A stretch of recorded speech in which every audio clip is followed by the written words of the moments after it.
I knew the HOA in my neighborhood was bad, but I never thought they'd go this far. It started with a letter taped to my front door bold, red ink screaming final warning, delinquent fees. I wasn't behind on anything. I never agreed to be a part of their HOA to begin with. I'd bought my house before they formed, and I had legal documentation proving I was exempt. But that didn't stop Karen Whitmore, the HOA president, from trying to strong-arm me. Karen was exactly what you'd expect mid-50s, bleach blonde bob, and the personality of a rattlesnake wearing pearls. She strutted around like she owned the entire neighborhood. If you so much as parked your car an inch over the driveway line, she'd slap a notice on it. I crumpled the letter and tossed it in the trash. I thought that was the end of it. I was wrong. The next morning, I walked outside to find Karen standing next to my truck, clipboard in hand, shaking her head like I'd just committed a felony. "Felix Kessler," she said, dragging out my name like it tasted bad. "This vehicle is an eyesore. It must be removed immediately." I crossed my arms. "Karen, it's a perfectly fine truck, and you know I'm not part of your little dictatorship." Her lips curled into a fake smile. "Your property values affect all of us. If you won't pay your overdue fees, then consider this a warning. The board has the right to take action against unsightly vehicles." I laughed. "You mean my fully functional, legally parked truck? Good luck with that." She huffed and stormed off, but something about the way she glanced back at my truck made me uneasy. That night, I installed security cameras, and thank God I did. Because at 3 in the morning, my phone buzzed with an alert. Movement detected in my driveway. I pulled up the live feed and my stomach dropped.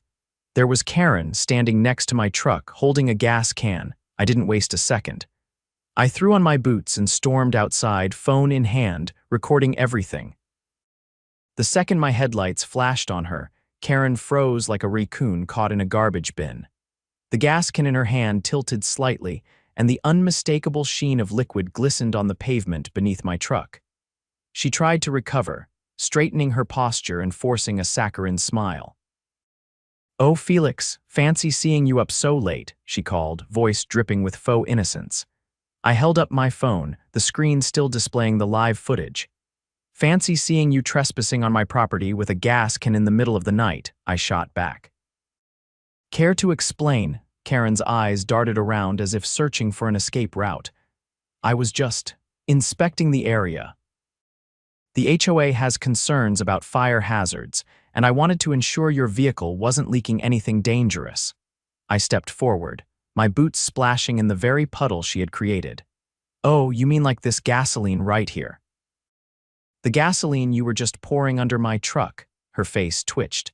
"That's absurd." I pointed at the camera mounted on my porch. "You're on video, Karen. Every second of this is recorded."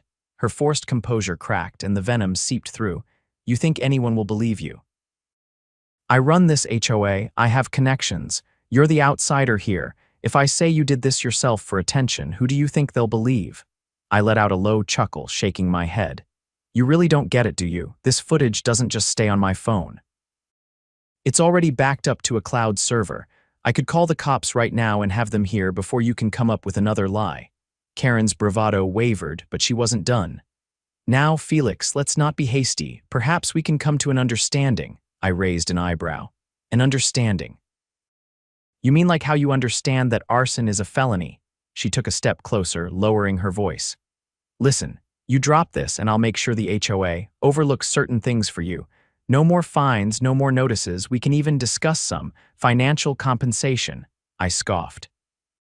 "So now you're trying to bribe me after attempting to torch my truck. You really have no shame." Her lips pressed into a thin line. "You don't want to make an enemy out of me, Felix." I tilted my head. "Karen, you already made yourself my enemy the moment you tried to burn my property to the ground." Before she could respond, I pulled out my phone and dialed. She went rigid as the sound of ringing filled the air. "Who are you calling?" I gave her a cold smile. "The police." Panic flickered in her eyes, but she quickly masked it with forced indignation. "This is harassment. I was just doing my duties as HOA president." I shook my head. "Your duties don't include felony arson." She made a sharp turn and scurried off toward her house, but it was too late. The flashing red and blue lights appeared at the end of the street before she could reach her front door. The next 20 minutes were pure chaos. I handed over my footage, showed them the gas puddle, and watched as Karen tried every excuse in the book. She accused me of fabricating the video, then claimed she was sleepwalking, then insisted it was all a misunderstanding. The cops weren't buying any of it. By the time they were cuffing her, she was shrieking about how this neighborhood would fall apart without her. "You're all going to regret this. I am the HOA," she screeched as they put her in the back of the squad car. I stood there, arms crossed, watching her get driven away. But I knew this wasn't over. Karen Whitmore wasn't the type to go down without a fight, and I had a feeling she had a few more tricks up her perfectly manicured sleeves. The morning after Karen's arrest, the neighborhood buzzed with speculation. People whispered in hushed voices as they walked past my house, glancing at my driveway where the gasoline stain still lingered. Some neighbors, the ones who had long suffered under Karen's rule, gave me nods of approval. Others, the die-hard HOA loyalists, shot me looks of pure disdain. By noon, I received a call from a lawyer claiming to represent Karen. His voice was smooth, practiced, the kind of tone that belonged to someone used to bullying people into submission. He informed me that Karen would be pressing charges against me for defamation and harassment. I barely held back a laugh. The evidence was airtight. I had security footage, police reports, and a driveway that still smelled like a gas station. But I let the lawyer ramble, letting him think he had the upper hand. When he finally paused for air, I calmly informed him that any lawsuit Karen attempted would be met with a countersuit for attempted property damage and trespassing. That shut him up real quick. Still, I knew Karen wasn't the type to give up just because she'd been caught red-handed. She'd been running the HOA like a personal empire for years, and if there was one thing people like her couldn't handle, it was losing control. A few days later, I found out just how far she was willing to go. A notice appeared on my door, official HOA letterhead, but the demands were beyond ridiculous. It claimed that due to recent criminal activity on my property, I was now in violation of the HOA's safety and conduct clause. The penalty: either I paid a $20,000 community restoration fee, or they would begin proceedings to seize my home under emergency provisions. I almost admired the audacity. Almost. I walked straight to the HOA office, a small building at the edge of the neighborhood that Karen had insisted be built with community funds years ago. Inside, her second-in-command, a wiry man named Greg, sat behind the desk, looking smug. I dropped the notice onto the counter between us. "This is fraud," I said. Greg adjusted his glasses, barely glancing at the paper. "The board has reviewed your case, and given the disturbance your actions caused, we believe this is a fair resolution." I leaned forward, lowering my voice. "Karen tried to burn my truck. I have video proof." "She got arrested, and you're telling me I'm the problem?" Greg shrugged. "The board has spoken." I studied him for a moment. Greg had always been Karen's lapdog, enforcing her rules without question. But now that she was in legal trouble, he was trying to take over. That's when it hit me. Karen wasn't just fighting me, she was fighting to keep her grip on the HOA itself. I smiled. "All right, Greg, if that's the game you want to play, I'll see you in court." His smirk faltered just a little. I spent the next few days digging through public records. I hired a lawyer of my own, a sharp, no-nonsense woman named Vanessa who had a reputation for tearing HOA boards apart in court.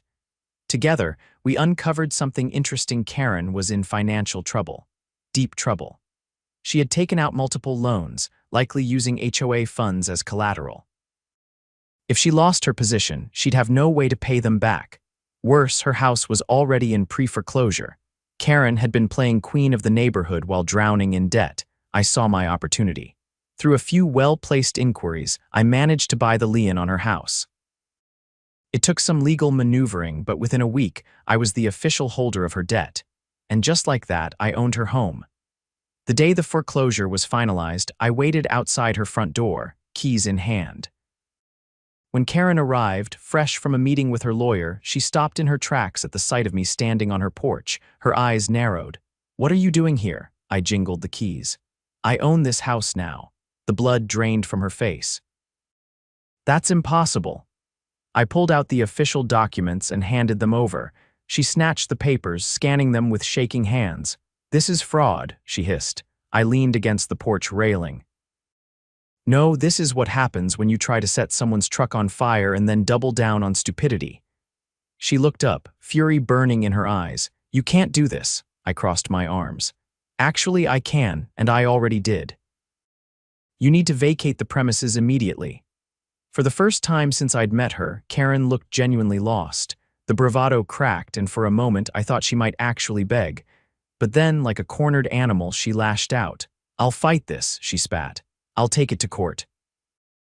I held up a hand. "Karen, you don't have a leg to stand on. The property is legally mine. You have no authority here anymore." Her breath came in quick, shallow bursts. "You can't just throw me out." I stepped aside and gestured toward the street. "You have until sundown to pack your things. After that, I'll have the locks changed." She stared at me, disbelief and rage warring in her expression. Then, with a shaky breath, she turned on her heel and stormed inside. Neighbors gathered as she stomped back and forth, throwing belongings into bags. Some whispered in shock, others in satisfaction. By the time the sun dipped below the horizon, Karen Whitmore was standing on the curb, clutching her last suitcase, her kingdom reduced to a pile of hastily packed belongings. I watched as she glared at me one last time, then climbed into a waiting car and disappeared into the night. The reign of terror was over, and the neighborhood. It was finally free. With Karen gone, the neighborhood felt different, lighter. People walked their dogs without fear of receiving citations for unauthorized leash lengths. Kids rode their bikes without parents worrying about surprise fines for excessive noise. The tyranny was over, but the HOA wasn't finished. At first, the board scrambled to maintain order. Greg, now acting as interim president, attempted to rally the remaining members. He held emergency meetings, issued frantic emails, and even tried to intimidate homeowners into believing Karen's removal was a mistake. I wasn't the only one who saw what was happening. A group of longtime residents, including a retired judge and a former city council member, started gathering in my garage.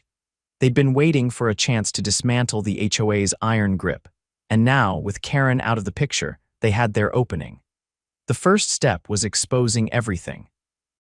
One of the neighbors, a meticulous accountant named Ruth, spent weeks combing through financial records. What she found was staggering. Karen had been siphoning HOA funds for years, using them to pay off her personal debts.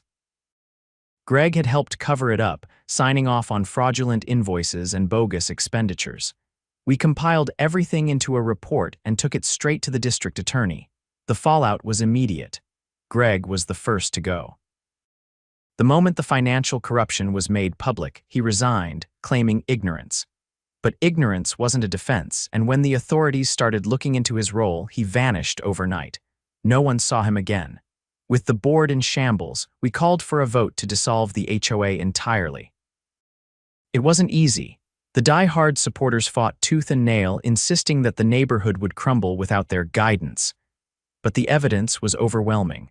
The fraud, the abuse of power, the illegal fines, it was all laid out in black and white. The vote passed. For the first time in years, the neighborhood was free. Without the HOA, people started making improvements they'd been too afraid to attempt before. Driveways were repaved, fences went up, gardens flourished. A few houses got a fresh coat of paint in colors that would have given Karen a heart attack. One afternoon, as I was working on my truck, Ruth stopped by with a bottle of whiskey. "You did good," she said, handing me a glass. I took a sip, nodding. "We all did," she chuckled. "Still, you were the one who pushed it over the edge, buying Karen's house. That was a stroke of genius." I shrugged. "She pushed first." Ruth leaned against the workbench, watching the street. "You gonna keep the place?" I glanced toward Karen's old house. It was still empty, the last reminder of her reign. I'd considered selling it, but something about keeping it felt right. "I think I'll hold on to it," I said. "Might turn it into something useful, maybe a community space. A place where people can meet without someone breathing down their necks." Ruth raised her glass. "Now that's a legacy worth leaving." We clinked glasses and took another drink, watching as the neighborhood settled into its new normal. Karen was gone. The HOA was finished. And for the first time in a long time, we were finally home. With Karen gone and the HOA officially dissolved, the neighborhood was finally able to breathe. The oppressive rules, the constant fear of fines, the paranoia, it all vanished overnight. People started reclaiming their properties, making changes they had put off for years. Driveways that had once been deemed non-compliant were repaved without hassle. The neighborhood no longer looked like a uniform display of Karen's tastes, it finally looked like a real community. But while the neighborhood flourished, I still had one last piece of unfinished business: Karen's old house. It sat empty, a relic of her downfall. The locks had been changed, the paperwork finalized, and I had full legal ownership, but I wasn't in a rush to do anything with it just yet. There was something satisfying about knowing that the very house she used as her throne was now completely out of her reach. Late one evening, as I was sorting through some of the old HOA paperwork I had recovered, I heard a noise outside. A faint rustling, followed by the sound of something metallic scraping against a surface. I set the documents down and moved toward the window. The street was quiet, the glow of porch lights casting long shadows. But near the side of Karen's former house, I spotted a figure moving near the back door. I grabbed a flashlight and slipped out the front door silently. The second I rounded the corner, I caught a clearer view. Karen stood at the back door, a set of lockpicking tools in her hand. She was dressed in dark clothes, her hair pulled back, as if she thought she could pull this off unnoticed. Her hands trembled slightly as she worked, her frustration evident in the way she jostled the lock harder than necessary. I leaned against the fence, watching her struggle for a moment before speaking. "I'd say welcome home, but that's not your house anymore." She startled, dropping one of the tools onto the ground. When she turned, her face was a mixture of exhaustion and desperation. The arrogance she once carried was gone, replaced with something raw and frantic. She forced a tight smile, though it didn't reach her eyes. "I was just checking on the property," she said quickly. "Making sure it's still in good condition." I tilted my head, letting the silence stretch between us. "With lockpicks," her jaw tightened. "I left some personal belongings inside. I was retrieving them." I crossed my arms. "That's funny because when you left, I asked if you had everything. You told me you did, so either you lied then or you're lying now." She pressed her lips together, her hands clenching at her sides. "I don't have anywhere else to go," she finally admitted. I exhaled, studying her. She looked different.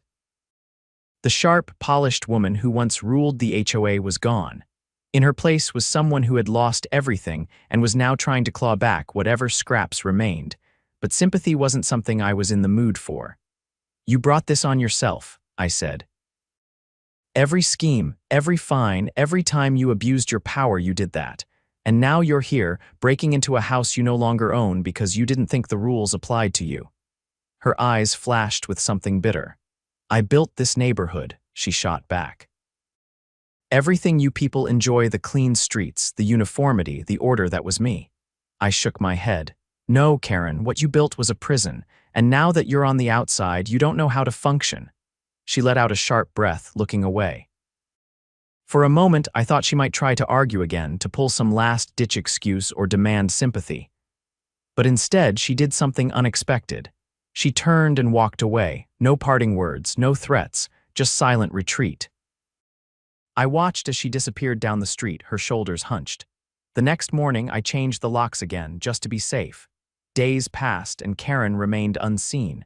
Rumors swirled about where she had gone, but no one knew for sure. Some said she had moved in with a distant relative. Others speculated she was staying at a motel on the edge of town. The only thing certain was that she was gone, and the neighborhood was better for it. As for her house, I finally made a decision. I turned it into a community space, something for the people who had suffered under her rule. A place where neighbors could gather without fear of an HOA dictating their every move. A place where decisions were made together, not forced down by a self-appointed tyrant. At the first official gathering, people showed up with food, chairs, and laughter.